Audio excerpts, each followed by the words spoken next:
Hi, I'm Megan. And I'm Neil. And we've packed up our home in Glasgow and moved into our cute retro camper van Harmony to travel all over Scotland, exploring the best places to stand up paddle along the way.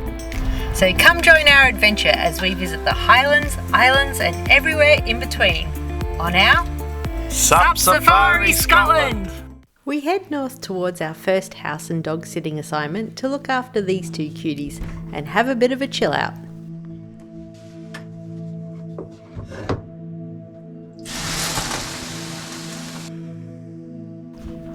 We then pop back to Plockton to tick another epic Scottish location off our supper list.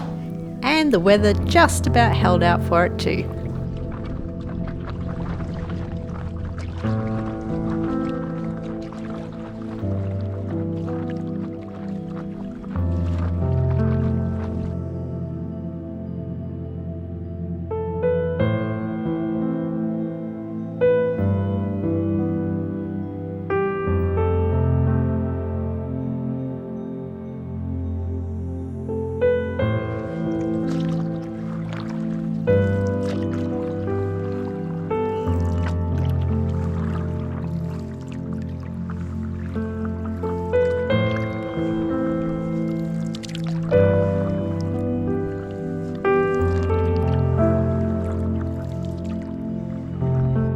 We're back at Plockton. We're just a couple of days in between our two house sits at the moment, and we've got about a 5-day break, so really wanted to come back to Plockton. And you wouldn't read about it, it was actually quite a nice sunny morning up until about 5 minutes before we got into the water, so it looks a bit gloomy at the moment. Today we've got our new polarizing lens on, so hoping that's going to do some interesting things to the water surface. Because quite often we get like a reflection on the water, so you can't actually see down into the water, which is a cool thing to be able to do. But also you get the reflection of the camera on the water too, so we're going to try that out. But also I've got a new tripod to go underneath the, I guess it's a 90 centimetre tall telescoping stick, and then like a grip kind of tripod underneath that, just because I was finding that as I used the other one it was getting a little bit harder to lock into place. The tripod legs were getting a bit harder to lock into place, so this one's got a bit of a wiggle up. Be interesting to see what the stabilizing mechanism in the GoPro does to reduce that, but so far it seems to be working quite well. I can actually stand up and film instead of having to kneel down and look like I don't know how to stand up paddle. So yeah, bit of a breeze has sprung up too. It was like a mill pond before, so not bad, just yeah, just not that beautiful glassy kind of zen water to paddle on. So yeah, but what an amazing place, beautiful little harbour here, lots of different little yachts bobbing about, which makes it nice and pretty.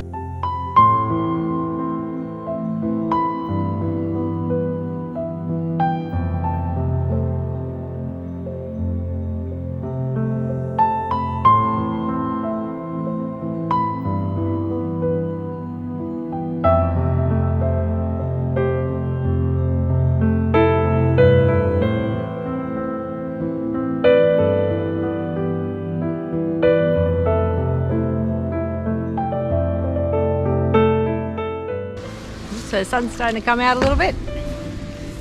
The water here is really crystal clear.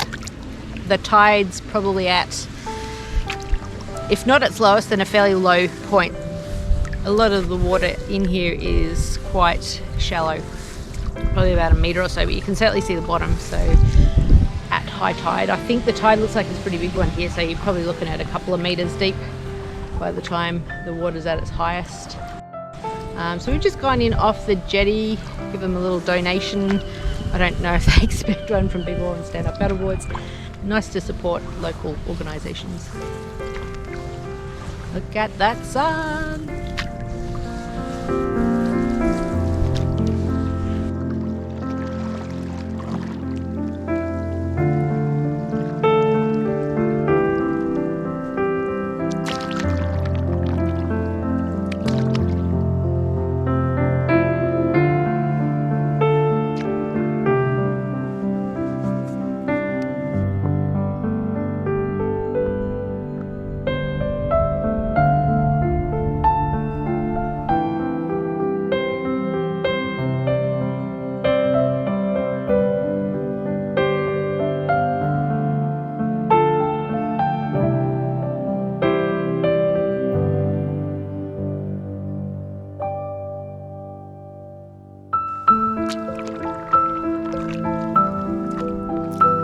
Looking out across the loch at the sailboats reminded me a lot of Airlie Beach in the Whitsundays back home.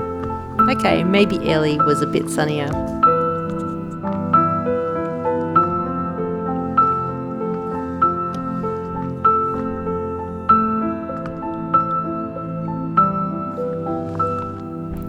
I took a couple of shots down into the water to test my new polarising lens, which did a pretty good job on some angles, but not so great on others. I totally forgot that you can turn the lens 90 degrees to adjust it as needs be.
Back on the road, and we're heading for one of the most remote places in Scotland, Knoydart Peninsula.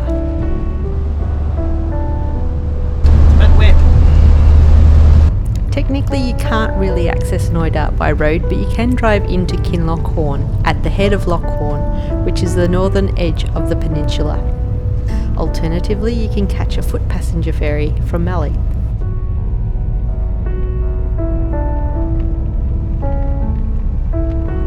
The weather was taking a turn and I wasn't holding out much hope for a paddle, but wanted to check it out anyway.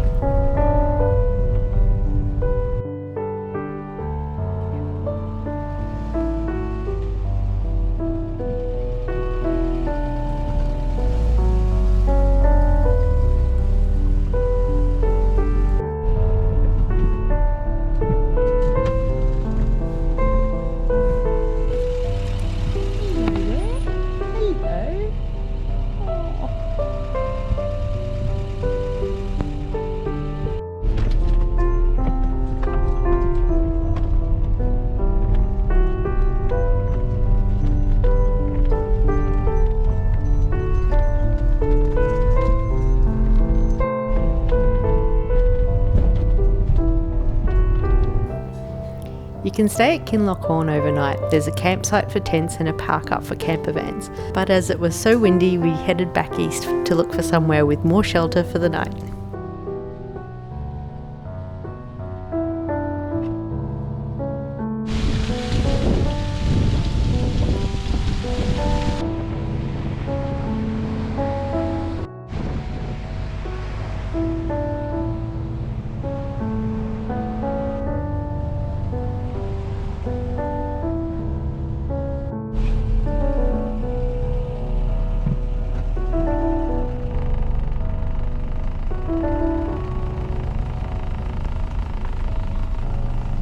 The monarch of the glen up there, I can see some antlers. Yeah, so today we're off to the Hermitage over on the A9 near, is it Pitlock maybe? Yeah, not too far. Near Pitlock, so another National Trust site. We're feeling the cold, it's the 3rd of October today I think. Yeah, it's starting to get a bit chilly.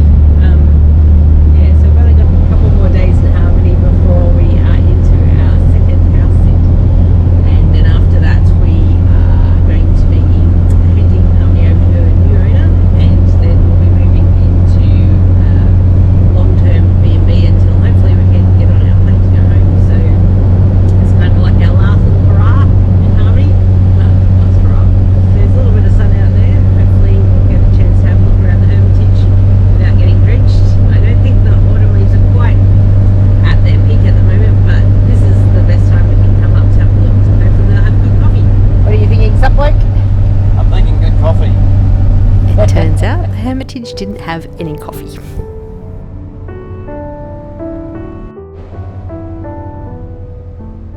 we're also driving along from Speenbridge back towards the A9, and this is the lock, I can't remember what its name is, where the monarch of the Glen Castle is, which is it's a really cool castle. But yeah, I would have loved to sup over there. A couple of recce's have done. It's really hard to get parked in the lock in a spot that you're not going to have to spend half the day paddling down to have a look at the castle. So it was on the supper list. It's just going to have to sit there for a bit longer, I think.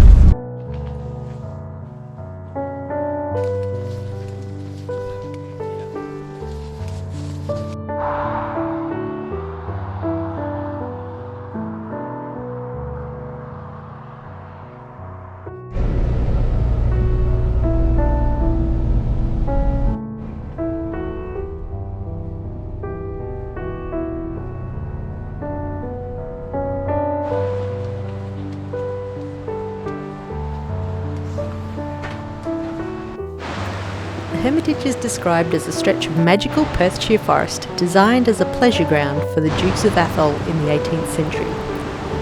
It is a truly stunning location with lots of walks along the River Bran, which has many beautiful waterfalls.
How can you pinch yourself on your glasses? That hurt you.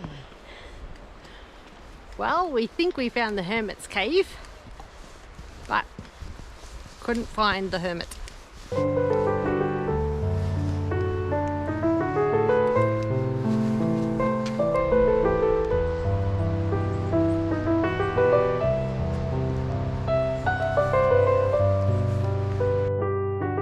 Thanks for watching. If you'd love to keep the videos coming, you can support us by liking, subscribing, clicking notifications, and sharing with your paddleboarding mates. See you next week.